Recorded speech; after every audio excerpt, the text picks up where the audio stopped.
So I think I failed to mention in my previous videos about my farm and my goats that the reason I have the goats, well, one of the reasons is just because they're great pets and they just make me happy.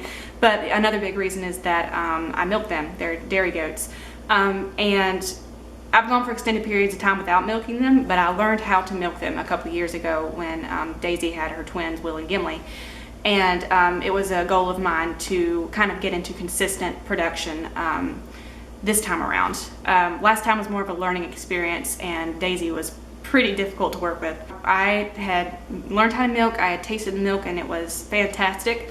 If it's handled properly, it tastes like cow's milk, but a little sweeter. So there's no weird like tangy, goaty taste. That's in some cheeses, and I think it has to do with the way it's handled, and sometimes people want that. But you can, as long as you get it refrigerated as quickly as possible, it tastes just like normal cow's milk, but even better. This time around, I had 4 goats to milk instead of just 1. Nigerian dwarves are great milk goats as far as just their reputation goes, but they're small. And this time around, one of my mini Nubians, I decided to breed her. The other one has a little bit of an udder deformity and is just not exactly top of the line. I like to say she's sort of the Jar Jar Binks of the goat world. So I decided not to breed her, but I love her, but just I don't think that her being a mother is a great idea. But Marcia I did breed, and she has turned out to be an amazing milk goat. At first it took a while to get her udder going, but she has a huge udder. She produces tons of milk, and she's great on the milking stand her first time around, which has just been amazing. And I've actually been milking her to feed Hercules, who's my bottle baby. His mom did not, if you've seen my video about Hercules, you know that I had to take so much care of him that his mom stopped recognizing him as her own, so I had to feed him myself. Marcia is easier to milk than his mom is, and she has higher production. She had like extra milk, especially at the beginning. So I was milking her for him, and she's still to this day, as I'm starting to get into consistent production for consumption, not just for the baby goats, she's my highest producer, and she kind of makes up the bulk of what I get, although the Nigerians do contribute as well, and they're going to get better too, and I'm going to get better at milking them. It's harder because they've got tiny udders. So here is some footage about how all that goes for me. I'm still obviously in the learning process with all this. I'm learning alongside the goats on how to do this. I'm using a homemade milk stand that my mom made for me. She's a builder. My supplies are really straightforward. The only thing that's like, I guess a little bit like something that wouldn't be a normal household item is I get udder wipes for them, and it's so much easier than what I used to do, which was to take washcloths down there, and Tupperware is full of soapy water, like warm soapy water. It was this whole process of, you know, using the soapy washcloth and then using just a wet washcloth to get the soap off, and then using a towel to clean all that off. And by the time I was done with that, the goats were already tired of being on the stands. So having the wipes has been like, it's cut like my prep time, like it's cut a lot, like 75% of my prep time out. So I can just wipe them off real quick and get straight to milking. I also wanted to mention that I'm on a college girls goat milking schedule. This is not like I don't guess this is a standard milking schedule, but I wanted to say this in case there's anybody out there who's in my same position. They have like some big time commitments during the week and can't necessarily milk consistently. My baby goats are only, I think they're coming up on 5 weeks old, or I guess they're a little past 5 weeks old.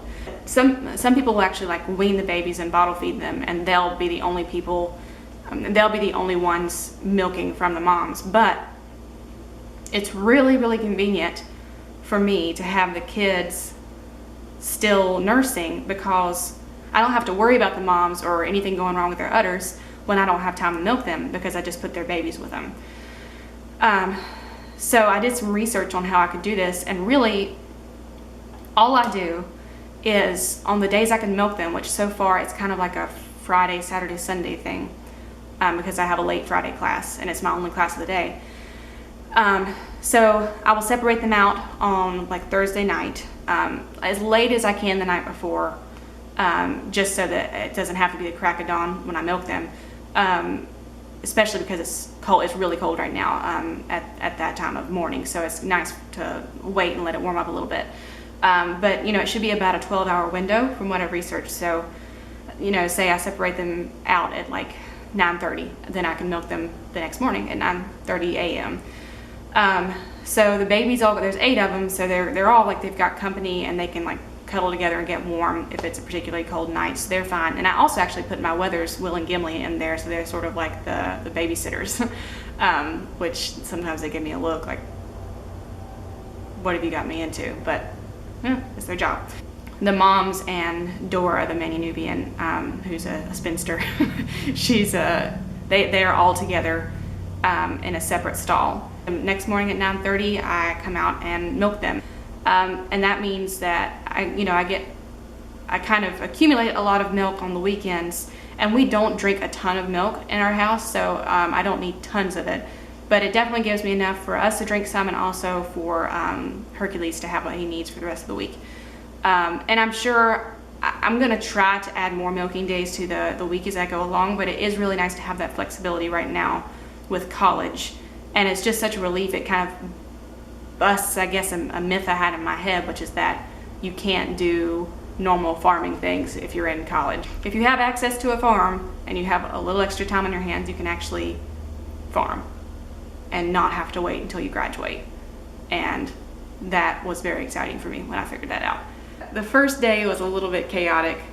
Marcia did awesome. Daisy actually did a lot better than I expected her to. It was almost like she was in a better frame of mind for it this time than she was last time.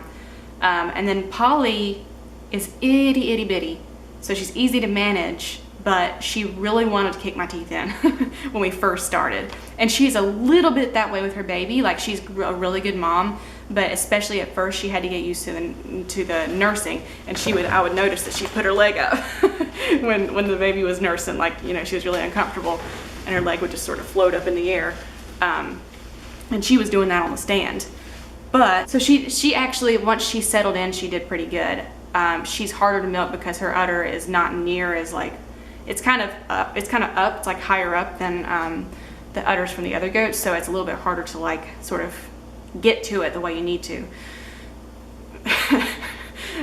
Then Cookie started out okay. Cookie's a very skittish goat, so getting her up on the stand was the hard part. But she started out okay once she was up there, and then it was like something snapped in her brain, and she got so mad and started yelling and struggling, and it was pure chaos. But I just tried to like stay relaxed and just laugh, because that's just about all you can do, because they're probably going to stick their foot in the pail, which is always makes you want to say bad words. Makes you say bad words, I should say. So I was worried that she was going to be a problem goat, but then I was like, okay, so she lost interest in her food when she started getting mad. And it occurred to me, why am I doing their regular feedings at night on these milking days? Why not let the stuff that they eat on the stand be their regular feedings and just give them more while they're on the stand? So I changed it to where they're really ready for that breakfast when it comes along, because they didn't like fill up on their feed the night before. And I think that made a difference, because the next time it was like I'd done this on a Monday and then had a week of school, and then on the Friday is when I tried again, and Cookie did great. There was a little bit of fussiness, but I mean night and day. So I'm going to keep on doing that, because they had higher motivation to stand still and just eat. It's also nice for the smaller ones because they get beat up and made to leave the trough by the bigger goats, which is normal. That's normal with the pecking order, but I know they're probably glad to just have food all to themselves. So yeah, higher motivation is definitely the key with at least some of those goats. Good morning.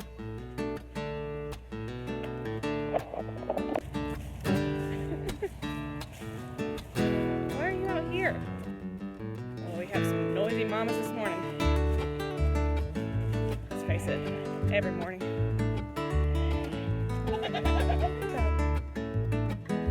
All right, here. Goodness. They are ready to see their mamas.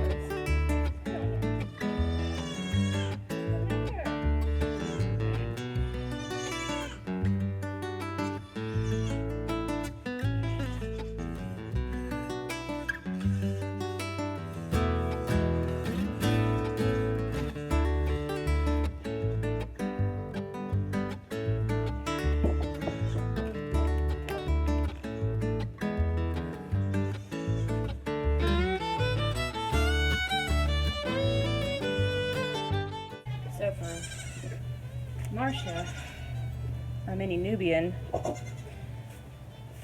I could use 2 hands, as I figured out yesterday, and that's actually way more productive. But with my Nigerians, they're a lot smaller.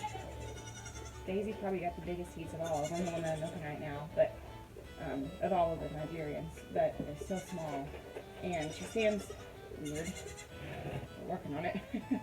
But so I have to do 1 hand at a time. Also, they're more likely to step in the pail because they're a little cranky right now because they're all pretty new at this. Marcia's just kind of a natural, even though this is their first freshening. So, yeah, I figured out yesterday that I could do 2 hands on Marcia. It was so cool because it's a lot faster. But the others still have to do 1 hand. Which is weirdly, it's more tiring actually to do 1 hand than this to do 2. My hand and my arms are pretty tired, but it's all part of the game.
A resource that's been really helpful to me for like sort of a little bit of everything on the farm is the Backyard Homestead. And the concept is that you can produce all this stuff on just a 1/4 acre. But I've used her for some of my dairy information, and one of the things that she talks about is pasteurization. Is important to me. And she says all you have to do is heat it to 165 degrees Fahrenheit for 15 seconds. And so that's all I've been doing for my milk. And so far so good.